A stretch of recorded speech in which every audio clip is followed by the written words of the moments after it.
Welcome to Module 3, On-Page SEO. We're going to be talking about keywords, relevance factors, tools, and editing tactics. Let's jump right in.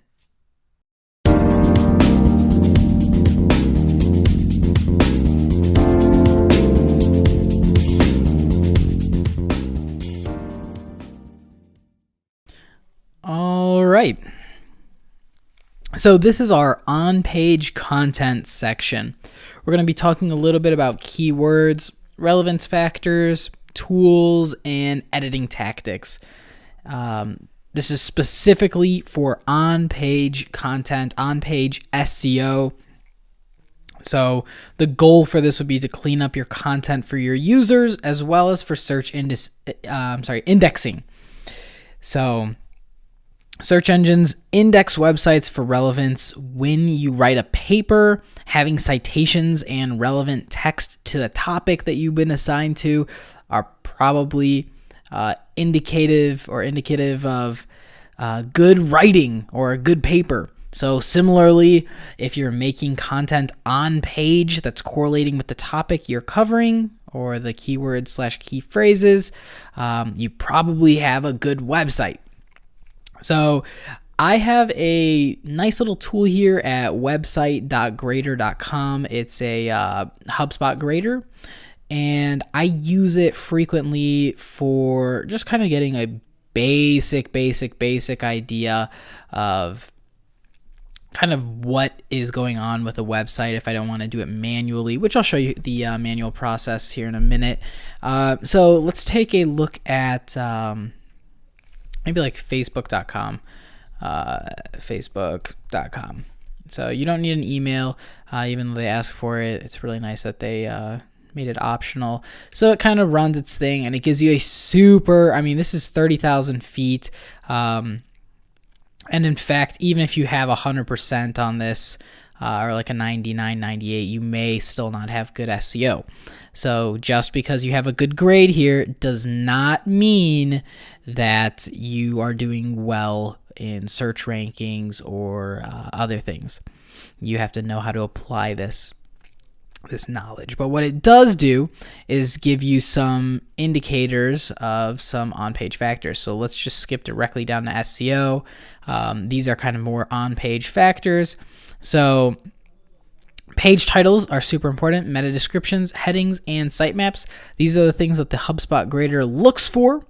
And some of the factors which actually matter for on-page SEO are specifically, so there's 200 factors in Google's algorithm to search for relevancy, but for on-page SEO, what you can control on page are title tags, so like header 1s, header 2s, having a responsive design, so that's in here on the HubSpot grader, site speed, so page speeds, if there's the presence of these LSI keywords, that's latent semantically indexed words, on page, so within your text, that's usually a good spot to put it.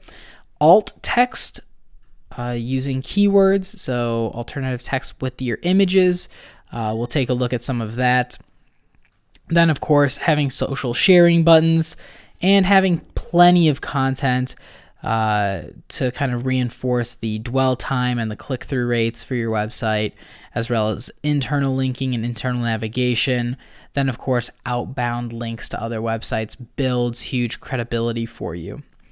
So if you have a website with that's been built with a CMS, so kind of like WordPress, that's usually a good place to be able to tag some of these things. Sometimes the CMSs don't let you do these.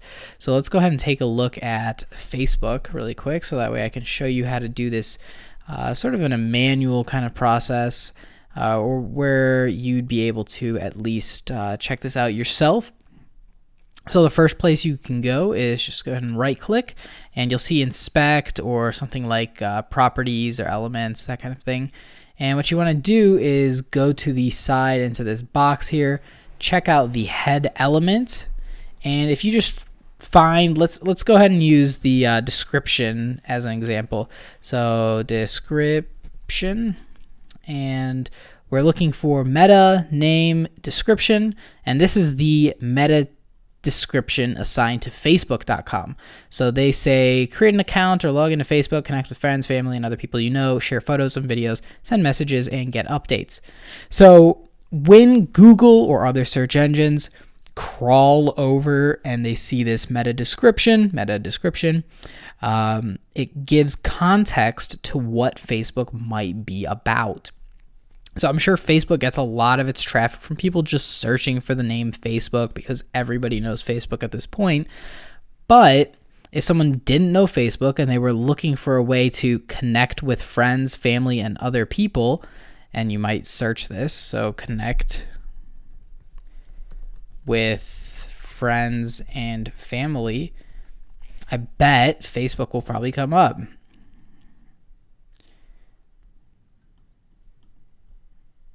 Facebook way at the bottom here, but they'll be coming up for terms inside of these meta descriptions. Of course, if they have keywords assigned here, which I don't know if they have keywords even assigned, Facebook really kind of relies on, in fact, they don't have keywords assigned, or titles maybe. Let's see if there's any titles. They do have some page titles just for Facebook. So they really rely a lot on the notoriety of their brand. And they don't necessarily care too much about search, but granted, they get shared so much that they're kind of just everywhere all the time. It's like being in the news all the time. So that's the manual way to determine if you have some of these title tags or meta descriptions. So how you would do that for your website depends on how you built your website. It would be kind of impractical for me to go over the kind of embedding, but usually if you did something for like WordPress, there's plugins that help you out. So Yoast plugin's a great plugin to get you started with meta descriptions and headers and keywords and assigning all of that stuff on your page. So that's Yoast, here I'll spell it out for you. Yoast.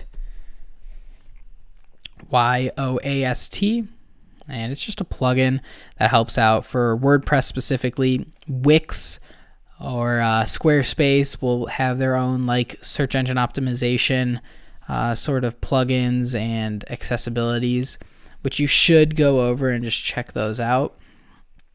And you definitely want to try to clean up the on-page content. So this is on-page content. Let's go ahead and take a look at the Yoast website. And these kind of things, everything that you write in here matters to search engines, to different weights, of course. So this right here is probably like some form of header 1 or header 2. If Yoast is doing their homework correct, yep. So that's a header 2 right there. You can see as I scroll over the header 2 section, it actually highlights WordPress plugins by Yoast. So that's a header 2. So it gives it a little bit more weight than something like something in this div, which is probably anchor text as well as like p tags maybe or images. So it gives it a little bit more weight than those things. So when people are searching for WordPress plugins by Yoast, they're more likely to rank the Yoast homepage. So, and that's just because they're organizing these by header 1s, header 2s, and then of course the like header 3s, header 4s, and so on. So creating pages that use like a relevance structure using those headers like that is super important. And I'm sure that these guys have meta descriptions too if they've done their homework. So let's go ahead and find this on the Yoast page. Description. So yep, there's the meta description. So Yoast helps you with your website optimization, whether it be through software, courses, ebooks, or site-specific website reviews. We're here to help. So good job, Yoast. They've got their meta descriptions, and you can do these for every single page. So what you do is decide what you'd like to rank for, put your keywords inside of your headings. So I'm sure that some of their keywords are probably WordPress plugins or their name, Yoast. So you put those keywords inside of your headers, you put those keywords inside of your descriptions. So Yoast, there's Yoast. And I'm sure they probably do. In fact, they probably have keywords assigned here. Let's take a look. Keywords. Oops. Keywords. Oh, maybe not. Yeah, they don't have any keywords assigned. That's okay. So you can assign these keywords to every page. You can assign headers with those keywords on every page, and you can assign meta descriptions for those on every single page. And then, of course, building up these latent semantic keywords. So the way to do that, or to find out what you need to put on your page, is just kind of by Googling some of your keywords. So let's say Yoast, one of their keywords was WordPress plugins. So what you can do is search WordPress plugins and just go straight to the bottom of the page. And these searches related to WordPress plugins are literally the things that you should be putting on your page. Or if they're not on your page, you should probably put them in a blog post and link out to them. So WordPress plugin tutorials, WordPress plugin development, WordPress plugins best or best WordPress plugins, free WordPress plugins. Those are the kind of terms that they should have on their page, because it'll make them seem very related to the term WordPress plugins, because other people are searching for those related terms. So that's doing content and keyword, kind of don't stuff them in there. You should only have like a small percentage, like 4 to 6% of your words on the page as these keywords, but having them on page is super, super important. So, and equally having a certain amount of content on page. So we touched a little bit on having more content to increase the dwell time and the click-through rates, as well as having internal links and outbound links. So having more content on your page is usually a good thing. And again, don't just make a huge paragraph, because not a huge paragraph. Don't make like a huge 30-page paper as your homepage in hopes that it'll rank. It doesn't normally work that way. So be smart with your words, but do try to have 2,000 words on a page or something. That's usually like just tons of information, and it's a good place to kind of start, and you can narrow it down from there if you want. So again, having that layout, those flows, that kind of stuff is just really important. The flows being the headers and title tags and stuff like that. Okay, so I have pulled up here Ahrefs and the Google Keyword Planner. So these both work in a similar aspect, in that you kind of put in a keyword. So last time we worked with the keyword pizza. So let's go ahead and do pizza again. And let's start on. Let's go ahead and start on Ahrefs. Find all of these keywords or search suggestions for the terms pizza. So as you remember, it has a certain keyword difficulty, certain volume here, as well as some keyword ideas.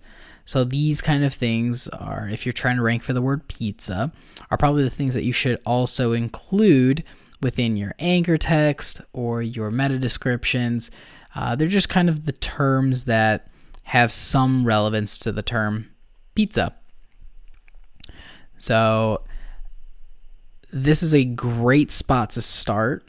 If you see these search suggestions, great spot to start to help determine exactly what keywords you should be ranking for, or how to tailor your campaign around the keywords that you would like to rank for. So say you specifically want to rank for pizza rolls, something like that. Like you're a pizza roll vendor maybe, and you want to rank for pizza rolls. So you type in pizza rolls into this keyword explorer and start fleshing out exactly what kind of pages you may need or the kind of information you may need as soon as it pulls up. And you just want to go along with the keywords that it pulls up. So it looks like there's 257 keywords that you could be working around and working with. And a lot of it has exactly what to do with if you were a pizza roll salesperson, what you probably should have on your website. So pizza roll recipes, pizza roll calories, pizza roll memes even. I don't know if you want to have that on a business site, but I would put it maybe as a content section. So pizza rolls, not gender roles. Interesting. So maybe there's some news articles that a lot of people are searching for, about 300 people a month. I love pizza rolls, who invented pizza rolls. So these are the kind of information that you should be having on your site, and just kind of flesh out what makes sense for you. So continuing on to the Google Keyword Planner, Google gives you tons of information. It helps you find keywords to get search volume data. So similar to the Keyword Explorer for Ahrefs, where it shows volume and the difficulty of ranking for it, as well as the cost per clicks. You can see similar information on Google AdWords. I do like Google AdWords a little bit better because it's Google's information, so it's really what you want to look at. It's probably a little bit more accurate than some of these other things. So we can search for new keywords using phrase, website, or category, get search volume and data trends, or multiply keyword lists to get new keywords. So these are just super, super powerful. And of course, if you're doing PPC stuff, you can plan budgets and get forecasts. So let's go ahead and search for new keywords using a phrase, website, or category. So the product or service, let's do pizza rolls again. And the landing page, I don't have a landing page. Let's do, what is it, Totino's pizza rolls. So let's go ahead and use Totino's website. Here we go, Totinos.com. How about that? Your product category, we are Totino's is a food and groceries category, right? Food. So let's go ahead and find that. And targeting, we're looking for all locations. We're looking for English people. We're looking for Google. We have no negative keywords right now. And let's go ahead and use the average of the last 12 months, and we can get ideas. So similar to Ahrefs, it'll kind of pull up some keyword ideas. And as you can see, it'll show pepperoni rolls, pizza rolls recipes, Totino's pizza, pizza bites. And these are sort of similar to the ones that are here within Ahrefs. And you can see the competition levels, average monthly searches, suggested bids, as well as average monthly searches for the past year. So if these are seasonal, let's say pizza rolls were a seasonal food, it looks like people start really buying pizza rolls here in January. For 531,000 people are searching for it, and that's super interesting compared to like the summer months. So maybe it's more of a winter food, who knew? But you can totally get some information of this keyword, as well as keyword ideas for pizza rolls, or whatever your keyword that you'd like to look at, and get those keyword ideas from here. And of course, this is just a starting spot. There's obviously some really long tail keywords. So these are short tail because they're short. Long tail get into when people are really asking some deep questions. So take a look at pepperoni rolls, for example. Maybe someone's asking, what's the temperature that I have to microwave pepperoni rolls at? That would be a whole long tail keyword, a huge long tail keyword. And you could write an entire article on the temperature that pepperoni rolls should be microwaved at. And you'll probably rank for something like that, considering the competition's already low for some of this. And it has 9,900 average monthly searches. So that's about 10,000 people that would probably go check you out for, pepperoni rolls. Or if you have a super long tail a long tail phrase, it probably has much less searches, but you'll definitely be ranking first and monopolizing that term. So that's where this gets really powerful. So again, the factors which matter, just to touch on it again, are the title tags, header 1s, header 2s, having responsive design, having good site speed, using these latent semantically indexed keywords, having alt text on your images, using social sharing buttons and having social sharing activity, And some additional factors include how long people are on the website, the click-through rates for your website, so how often people are clicking on you in the search results. If people don't click on you, they probably don't think you're relevant, and Google actually bumps you down. So you want to make sure you have very relevant meta descriptions or very relevant title tags for when people are searching for you. Have some solid internal linking, some solid internal navigation. It helps you pass link juice among your pages, as well as having good search indexing ability, because Google will be able to crawl through all of your pages really nice and possibly multiple times, as well as helping the user experience by being able to navigate very easily. So Google actually takes into consideration user experience factors, and then having outbound links. So it's sort of like citing your sources. So again, great ways to edit these things would be like CMS systems like WordPress or Wix or Squarespace. Those are super easy to do these things. You can just get plugins like Yoast we were talking about earlier. Sometimes Wix and Squarespace kind of have their own SEO things where you just plug in keywords, plug in meta descriptions and that stuff, and you'll be good to go there. And the perfectly optimized page would have kind of keywords sprinkled a little bit here and there, about 4 to 6% of the density of total content. So if you have 100 words, you should say your keyword about 4 times. So, or at least some of those latent semantic words mixed in with your actual keyword.